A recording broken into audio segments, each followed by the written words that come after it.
Okay, now that we have the map, we can see there's a major over here. If you're following medium logic, you have to do this entire loop. There is a way to get around here, but for the sake of showing it off, we're gonna do the full loop first. So, just to show how bad it is and how much time you can save. Actually, I'm gonna put a timer on this. We'll start here. So we're entering this door at 0 seconds. So we go through this key hunter room, and then we get a Spore Spawn fight. I'm not gonna bore y'all with doing the actual Spore Spawn fight. I'm definitely gonna skip this in the edited video. But we'll keep the timer up to for demonstration purposes.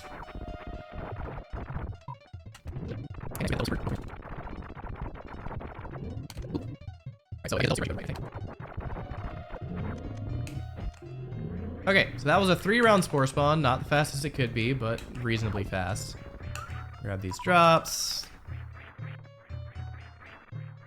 And where was this? Okay, scree boost. Actually got the boost, nice. Then we get Spazer room. This room, you can do a crumble jump to get up. Like what a lot of people do, they'll try to do the crumble jump. Okay, I'm failing this. Yeah, they'll try to do the crumble jump, and then by the time they get up, the block is almost reforming anyway. So it's not really too much of a loss to go for as long as you don't fall in the spikes like I did. This room, it looks scary because it's heated, it's short, and it's easy to get through quickly. If you got a tank, you can get through very comfortably. You can get through on 99 reasonably even, as long as you just don't fall in the lava. Then we get Crab Maze. Fun little trick here, you can drop a power bomb here. This doesn't really work well if you don't have gravity, but you see that block on the left here? It breaks that block from that specific corner, and if you get here fast enough, you can take a shortcut. And again, this doesn't really work well with this loadout. I'm wall jumping here to let the block reform under me.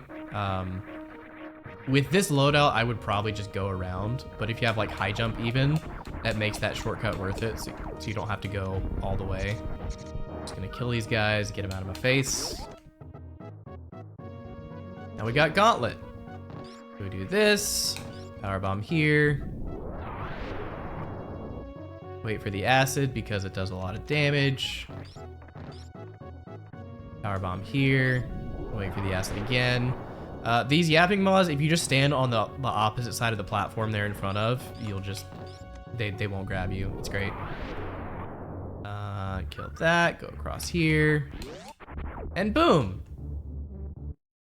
We got our Varia. It only took 3 minutes and 10 seconds.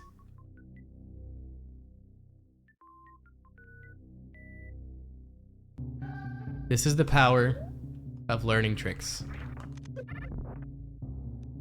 So we're roughly at the same spot here that we were when we went the other direction.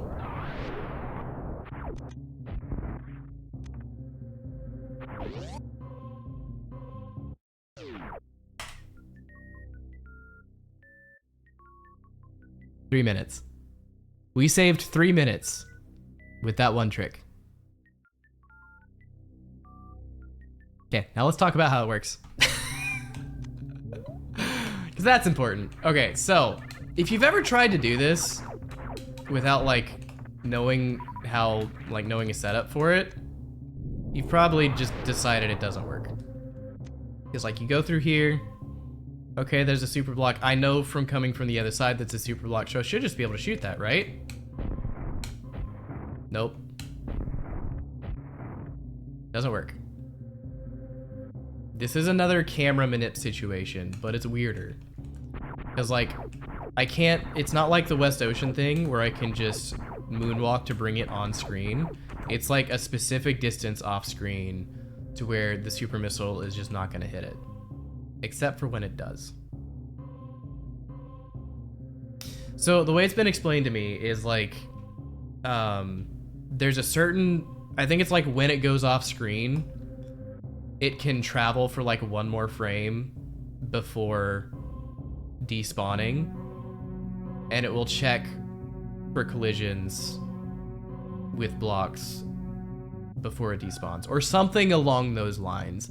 So basically what's happening is it goes off screen right about here, and then it travels this far, and then it barely touches this super block before despawning. So that's it. It's weird because it depends on the cycle at which it hits the despawn plane. So like let's say for instance, it's here on one frame and then it's here on the next, and then it travels one more frame before despawning. Okay, so if it starts here, it goes here, it travels to here. If it starts back here, it travels to here, and then it goes to here. It hasn't touched the block yet, and it despawns, and it doesn't work. So it turns out there's like a few specific pixels that are pretty far spread out where this actually works. I don't know all of the pixels. My setup that I use is I watch Samus's toe and see this little flower, this little tiny round flower that's in front of her toe. That's my reference point. So if I'm here, there's a little bit of airspace between her toe and the bottom of the flower, so I know that's 1 pixel too far back. Here, her toe is partially covered up by the flower, so that's 1 pixel too far forward. Here, you can see the front pixels of her toe are like nestled neatly under the corner of this flower. I know this is gonna work, and it works. Okay, let's demonstrate that again with the wrong pixels.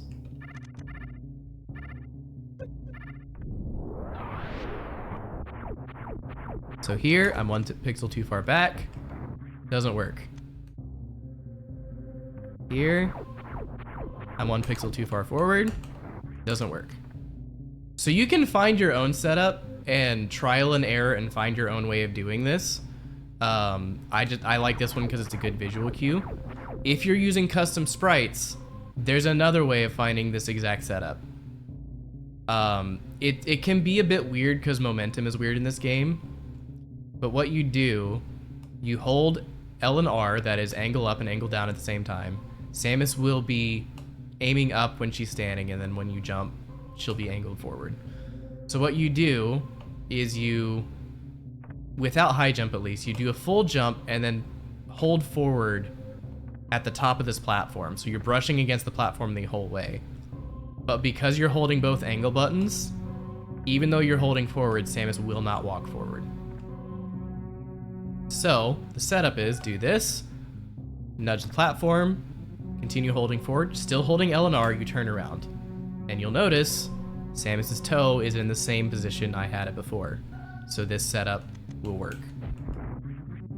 So if you're using a custom sprite, that's the way you get it to work.